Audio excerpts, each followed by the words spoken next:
नमस्कार, PP news line के prime time में आप सबका स्वागत। मैं हूं रजनी अनुभव। आइए सबसे पहले नजर डालते हैं आज दिन भर की खास खबरों पर। ईडी ने जेकेसीए घोटाले को लेकर फारूक अब्दुल्ला को समन किया जारी। अर्धसैनिक बल अब जम्मू कश्मीर में नहीं रहेंगे किराएदार व परिसंपत्तियों के होंगे मालिक। लद्दाख में भीषण सड़क हादसे में 7 जवानों की मौत, 19 घायल। और विक्रम चौक के पास तवी पुल की रेलिंग को तोड़ते हुए मिनी बस नदी में जा गिरी, 1 की मौत 1 घायल। जम्मू कश्मीर के मौसम में उतार चढ़ाव जारी है। मौसम विज्ञान केंद्र श्रीनगर के अनुसार 28 से 30 मई तक जम्मू और कश्मीर के कुछ हिस्सों में बारिश हो सकती है। इस दौरान 30 से 40 किलोमीटर प्रति घंटा की रफ्तार से हवाएं चल सकती हैं। प्रदेश में तापमान में थोड़ी राहत बनी हुई है, लेकिन जम्मू समेत कई जिलों में मौसम साफ होने से तपिश का एहसास बढ़ा है। जम्मू में हल्के बादलों के साथ दिन की शुरुआत हुई, लेकिन दिन चढ़ने के साथ मौसम साफ हो गया। दोपहर की तीखी धूप ने पसीने छुड़ाए। जम्मू में दिन का तापमान 37.9 और बीती रात का न्यूनतम तापमान 26.6 डिग्री सेल्सियस रिकॉर्ड किया गया। देश की एकता और अखंडता को बनाए रखने के लिए कश्मीर में पाकिस्तान द्वारा की जा रही हरकतों को नाकाम बनाने में जुटे केंद्रीय अर्धसैनिक बल अब जम्मू कश्मीर में किराएदार नहीं रहेंगे। अब वह परिसंपत्तियों के मालिक होंगे। प्रशिक्षण शिविर हो या जवानों व अधिकारियों के लिए आवासीय सुविधा, सभी यथासंभव स्थायी होंगे। केंद्रीय अर्धसैनिक बलों के बुनियादी ढांचे को विकसित करने के लिए स्थायी तौर पर जमीन आवंटन की प्रक्रिया शुरू हो चुकी है। 5 अगस्त 2019 से पहले जम्मू कश्मीर राज्य में अनुच्छेद 370 और 35A के कारण केंद्रीय अर्धसैनिक बल ही नहीं, सेना भी स्थायी तौर पर जम्मू कश्मीर राज्य में अपने लिए जमीन नहीं खरीद सकती थी। उसे अपनी बुनियादी सुविधाओं के लिए जमीन को पट्टे के आधार पर या फिर किराए पर लेना पड़ता था। जम्मू कश्मीर पुनर्गठन अधिनियम लागू होने के बाद केंद्रीय अर्धसैनिक बलों के लिए अपनी बुनियादी सुविधाओं को विकसित करने की राह में जो रुकावट थी वह दूर हो चुकी है। जम्मू कश्मीर में शुक्रवार को एक बस दुर्घटना का शिकार हो गई। जम्मू से डोडा आ रही बस उधमपुर के बट्टल बलियान इलाके में पलट गई। इससे 26 यात्री घायल हो गए। घायल यात्रियों को उधमपुर के एक जिला अस्पताल में रेफर कर दिया गया।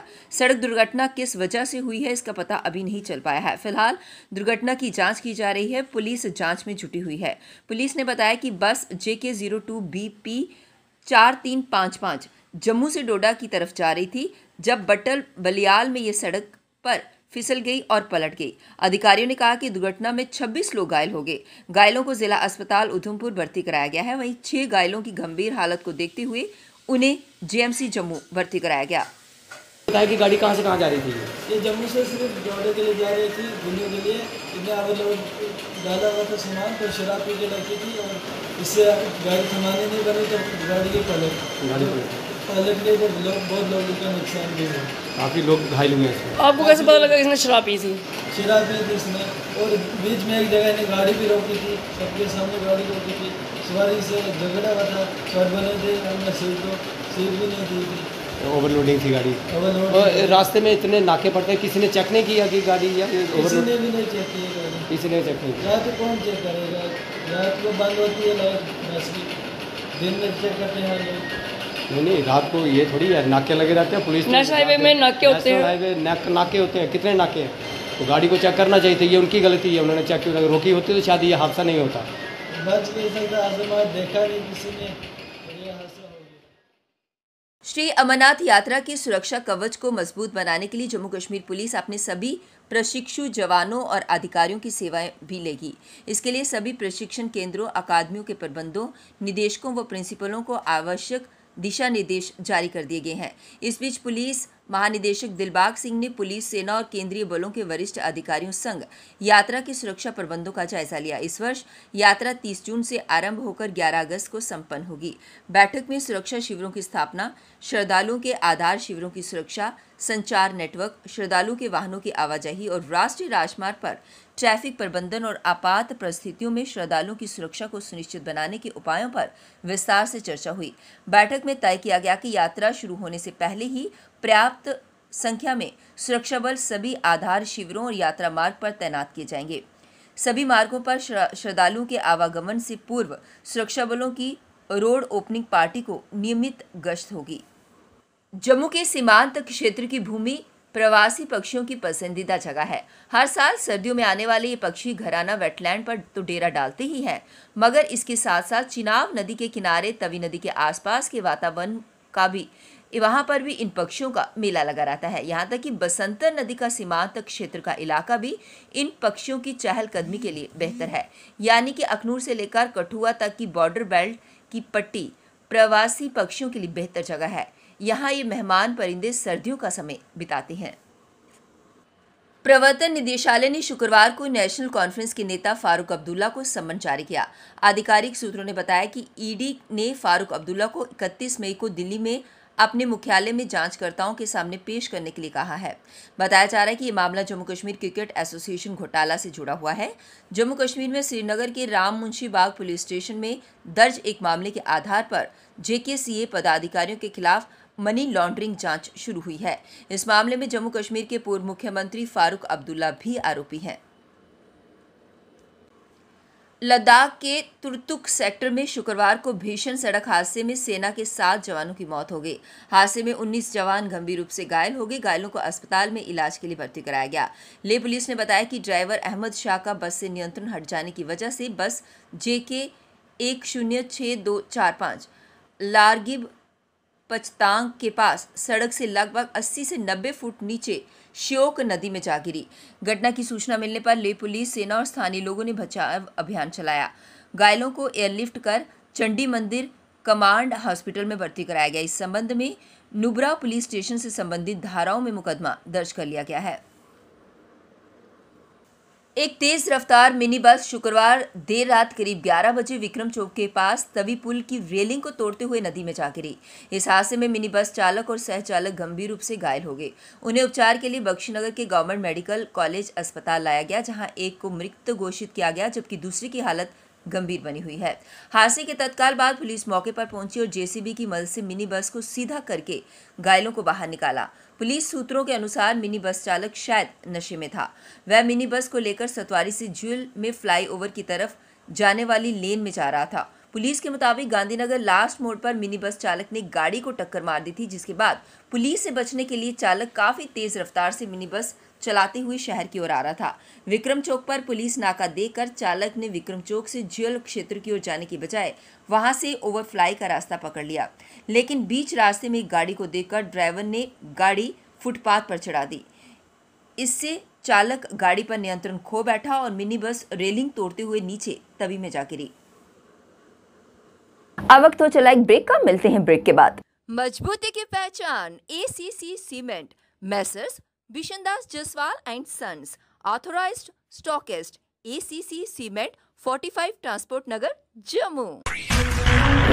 रंगीन खबरों की परत दर परत खोलता है तबसरा, बयां करता है खबर के पीछे की कहानी। तीर पंचाल से सब कुछ दिखता है।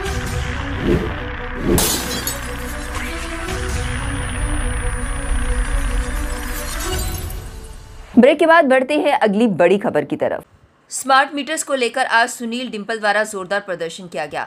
उन्होंने कहा, LG प्रशासन से गुहार लगाते हुए कहा कि स्मार्ट मीटर्स को जम्मू सिटी में बंद किया जाना चाहिए। उन्होंने कहा कि पहले जो सलाल उरी हाइडल प्रोजेक्ट जम्मू कश्मीर के हैं उन्हें वापस किया जाए और फिर इस तरह से उन पर ये जो ज़बरदस्ती स्मार्ट मीटर लगाने की बात थोपी जा रही है, ये सरासर गलत है। इसी को लेकर उन्होंने जोरदार प्रदर्शन किया।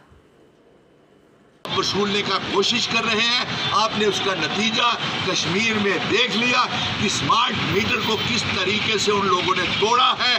हमारी माताएं बहनें सड़कों के ऊपर आ गई कश्मीर में। आप क्या चाहते हैं कि जम्मू के लोग भी सड़कों के ऊपर आए, हमारी माताएं बहनें सड़कों के ऊपर आए? आप ये जजिया बंद करें, नहीं तो इसके विरोध में जन आंदोलन और तेज होगा और जम्मू में स्मार्ट मीटर लगाना बंद करें। स्मार्ट मीटर लगाना बंद करो। शिवसेना द्वारा आज शांतिपूर्ण प्रदर्शन किया गया। उन्होंने कहा कि वे आज काली पट्टियां बांधकर ये प्रदर्शन कर रहे हैं और उनकी काली पट्टियां बांधने का मकसद ये है कि जो सरकार है वो आंखें मूंदी बैठी है। कश्मीर में लगातार टारगेट किलिंग हो रही है, लेकिन सरकार उसे पूरी तरह से सुरक्षित मुहैया करवाने में पूरी तरह से विफल रही है। साथ ही साथ उन्होंने कश्मीर में शहीद हुए लोगों को श्रद्धांजलि अर्पित की। इसी को लेकर उन्होंने शांतिपूर्ण तरीके से प्रदर्शन किया। डायरेक्टर निदेशक किसी ने भी इस टारगेट किलिंग के ऊपर सहानुभूति के 2 शब्द तक नहीं कहे।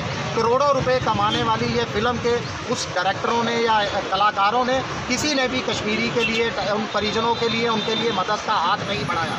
हम 29 तारीख को आप लोगों के माध्यम से पूरे देश के राष्ट्र प्रेमी, देश प्रेमियों को एक न्योता भी देते हैं कि 29 जून को शिवसेना कश्मीर का मकसद है इस अभियान का अमरनाथ यात्रियों की सुरक्षा। जो हमारे सुरक्षाकर्मी वहाँ सुरक्षा दे रहे हैं, उनके साथ मिलकर हम अमरनाथ यात्रियों की सुरक्षा के लिए वहाँ तैनात होंगे और उन लोगों की हौसला अफजाई, उन लोगों के लिए सहानुभूति जो आज भी कश्मीर के अंदर जो है आतंकवादी के साए के अंदर। डीडीसी मान सिंह को लेकर आज जोरदार प्रदर्शन किया गया। लोगों का ये कहना था कि डीडीसी मान सिंह ने एक जाति विशेष को लेकर गलत बयानबाजी की है जिसे कभी भी बर्दाश्त नहीं किया जाएगा। उन्होंने साफ तौर पर कहा कि इनकी मेंबरशिप को खत्म किया जाए ताकि इस तरह की बयानबाजी फिर ना हो। इसी को लेकर जोरदार प्रदर्शन हुआ। आके हमारे साथ धरना प्रदर्शन करें और डीडीसी मान सिंह को उनकी मेंबरशिप से बर्खास्त किया जाए, क्योंकि उनकी जो जातिवादी सोच है वो समाज के लिए ठीक नहीं है। ऐसे लोगों को हम लोगों के लोग वोट देके जिताते हैं और हम ही लोगों पे ये कास्टिस्ट टिप्पणियां करते हैं। मैं डीडीसी मान सिंह को भी कहना चाहूँगा कि आप सार्वजनिक होकर माफ़ी मांगे। आपके खिलाफ FIR के लिए एप्लीकेशन हमने दे दी हुई है और बहुत जल्दी आपके खिलाफ SC/ST एरिस्टोक्रेसी एक्ट 1989 के तहत आपके ऊपर FIR भी बहुत जल्दी लॉन्च कर दी।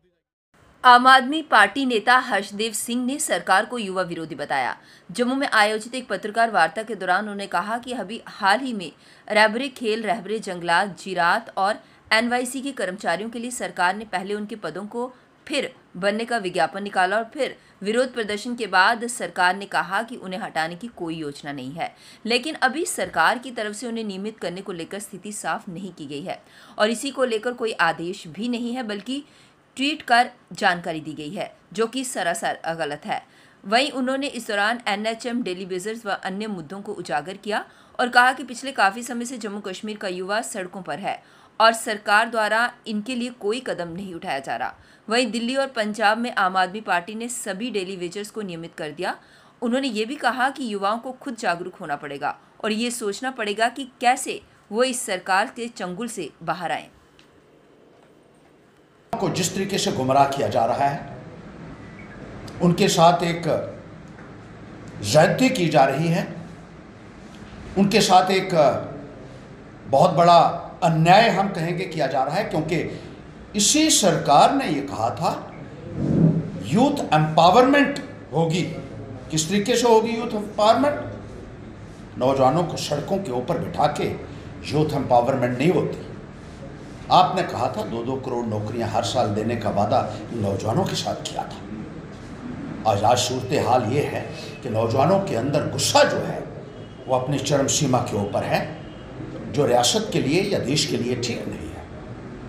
आपको नौजवानों की बात सुननी होगी, उनको मान सम्मान मिलना चाहिए और उनकी जो परेशानियां हैं सरकार की एक जिम्मेदारी बनती है एक पेरेंट की तरह उन परेशानियों को एड्रेस किया जाए।